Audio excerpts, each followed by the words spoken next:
Friends, welcome back to our channel Vaibhav academy.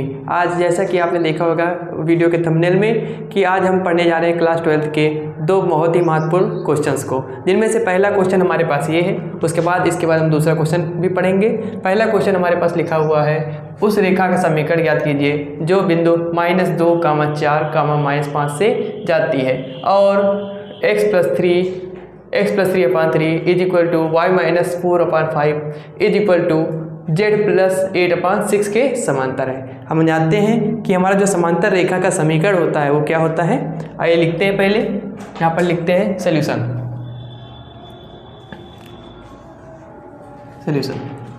तो जो हमारे पास यहाँ पर लिखा हुआ है, पहले हम लिख लेते हैं -2, 4, -5। ठीक है, तो हमें क्या याद करना है कि एक रेखा हमारे पास जो इन बिंदुओं से होकर जाती है और इस रेखा के समीकरण के समांतर है और उस रेखा का समीकरण में ज्ञात करना है। तो कैसे करेंगे? हम जानते हैं समांतर रेखा का जो समीकरण होता है हमारे पास, लिखते हैं समांतर रेखा का समीकरण।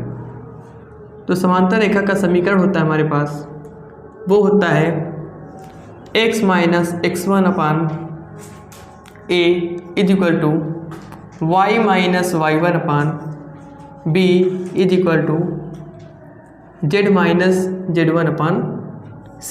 ये कुछ इस तरह से फार्मूला होता है हमारा जो समीकरण समांतर रेखा के समीकरण का सूत्र होता है। इसका क्या होता है? x - x1/a = y - y1/b = z - z1/c। आइए देखते हैं, यहाँ पर जो वैल्यू हमें दी गई है -2, 4, -5, यही क्या है? x1, y1 और z1 के मान है। x1, y1 और z1 के मान है। तो हम लिख लेते हैं यहाँ पर लिखते हैं x1 की वैल्यू हमारे पास क्या है? -2। y1 की वैल्यू क्या है हमारे पास? y1 की वैल्यू है 4 और z1 की वैल्यू क्या है? z1 की वैल्यू है -5। ठीक है, अब हम क्या करेंगे? इस सभी वैल्यू को हम यहाँ पुट करेंगे और हम जानते हैं जो हमारा समांतर रेखा का समीकरण होता है उसमें दोनों ही रेखाओं के समीकरणों में जो a, b और c के मान होते हैं बराबर होते हैं। तो हम देख लेंगे, पहले जो हमारे पास रेखा का समीकरण था उसमें a, b और c के मान कौन कौन से थे? उसमें a का मान था 3, b का मान क्या है 5 और c का मान क्या है 6। ठीक है, अब आइए इन सब मान को हम इसमें रखते हैं। ये हो जाएगा x1 की वैल्यू क्या है? -2 अपान में a की वैल्यू क्या है 3, इक्वल लगाएंगे।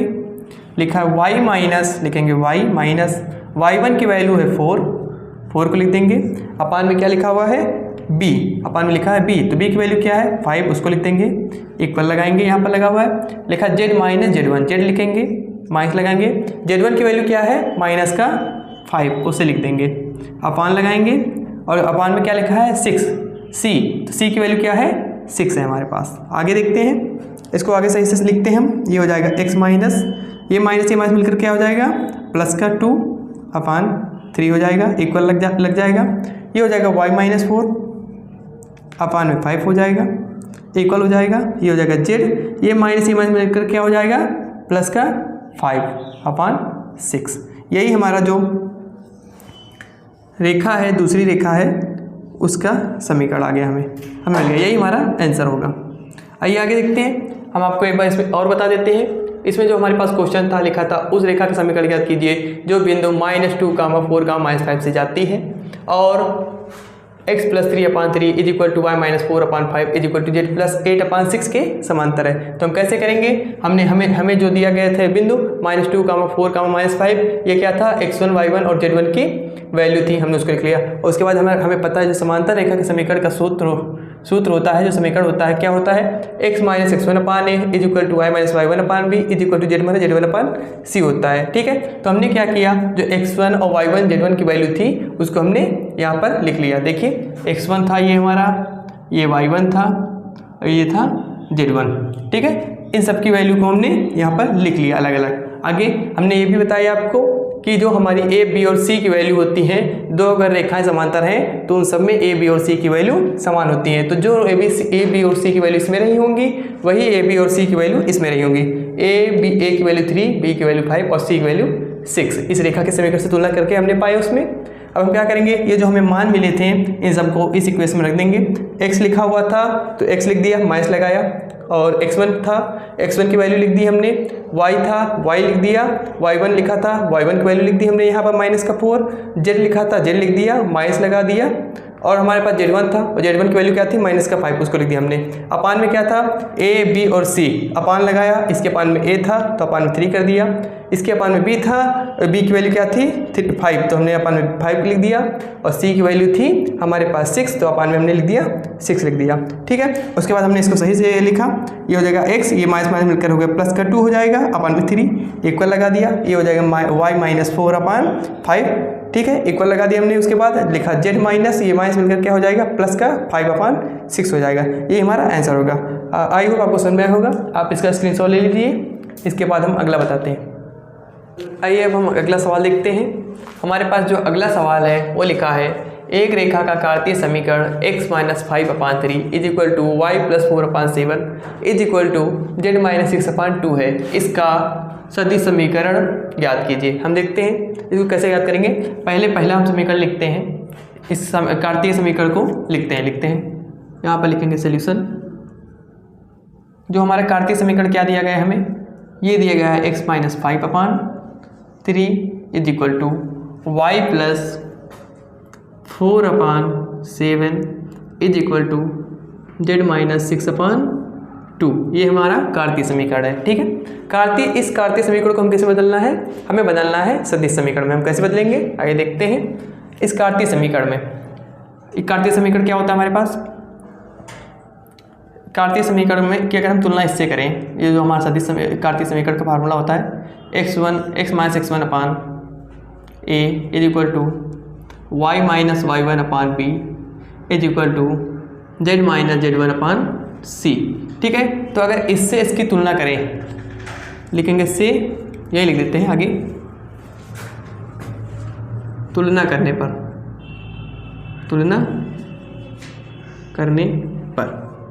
ठीक है, अगर इस इक्वेशन से इसकी तुलना करें तो हमें क्या मिल जाएगा, x1 की वैल्यू क्या मिल जाएगी 5 मिल जाएगी। ठीक है, जो माइनस का होगा हम उसे प्लस का लिखेंगे और जो प्लस का होगा उसे माइनस का लिख देंगे। देखिए यहाँ पर माइनस का 5 लिखा था, ये प्लस का 5 हो जाएगा। y1 की वैल्यू कैसे लिखेंगे, ये माइनस प्लस का 4 था, ये हो जाएगा माइनस का 4। और z1 क्या लिखा है, z1 इससे तुलना करेंगे तो z1 की वैल्यू 6 आएगी माइनस का। देखो माइनस का 6 लिखा है तो इसको हम कैसे लिखेंगे, प्लस का 6 लिखेंगे। हमने क्या किया, जो माइनस का लिखा था उसे प्लस का लिख दिया और जो प्लस का लिखा था उसे माइनस का लिख दिया। आगे हमारा जो a की वैल्यू है क्या मिलेगी, a की वैल्यू 3, इसे तुलना करेंगे तो b की वैल्यू 7 और जो c की वैल्यू क्या मिलेगी हमें 2 मिल जाएगी। ठीक है, जो हमारा सदिश रेखा का जो सदिश समीकरण होता है वो क्या होता है, ये होता है, लिखेंगे हम रेखा का सदिश समीकरण। जो रेखा का सदिश समीकरण होता है वो होता है a vector plus lambda b vector. ठीक है, हम क्या करेंगे, सबसे पहले a वेक्टर की वैल्यू निकालेंगे, उसके बाद b वेक्टर की वैल्यू निकालेंगे। पहले निकाल लेते हैं, इधर आइए। a वेक्टर हमारा क्या हो जाएगा, इसको इक्वेशन फर्स्ट मान लेते हैं, यहाँ पर हम रखेंगे बाद में मान लिख देते हैं। a वेक्टर की वैल्यू क्या होगी, a वेक्टर लिखेंगे। a वेक्टर की वैल्यू क्या हो जाएगी, इसको लेंगे, इसको लेंगे, इसको लेंगे। ठीक है, ये होता है हमारे पास x i कैप होता है ना हमारा, ये हो जाएगा 5 i कैप माइनस का 4j कैप प्लस का 6k कैप होगा। ठीक है, इसी तरह से हम b वेक्टर लिखेंगे। b वेक्टर की वैल्यू क्या होगी, ये वाला 3 लेंगे, 3i कैप, ये हो जाएगा प्लस का 7j कैप, ये हो जाएगा प्लस का 2k कैप। ठीक है, अब a वेक्टर b वेक्टर दोनों वैल्यू हम इसमें रखेंगे। आइए देखते हैं, तो हमारा जो हो जाएगा रेखा का सदिश समीकरण कैसे लिखेंगे, a लिखा है a वेक्टर प्लस का लैम्डा b वेक्टर। तो a वेक्टर की वैल्यू क्या है हमारे पास, a वेक्टर है 5i कैप माइनस का 4j कैप और प्लस का 6k कैप, यही हमारा a वेक्टर हो गया। प्लस लगा बीच में प्लस लगा देंगे, लैम्डा लगा है लैम्डा लगा देंगे। आगे ब्रैकेट बनाएंगे, क्या लिखा है, वेक्टर बी, वेक्टर बी लिखा है। वेक्टर बी की वैल्यू क्या है, वेक्टर बी है 3i कैप प्लस का 7j कैप और प्लस का 2k कैप है हमारे पास, ठीक है।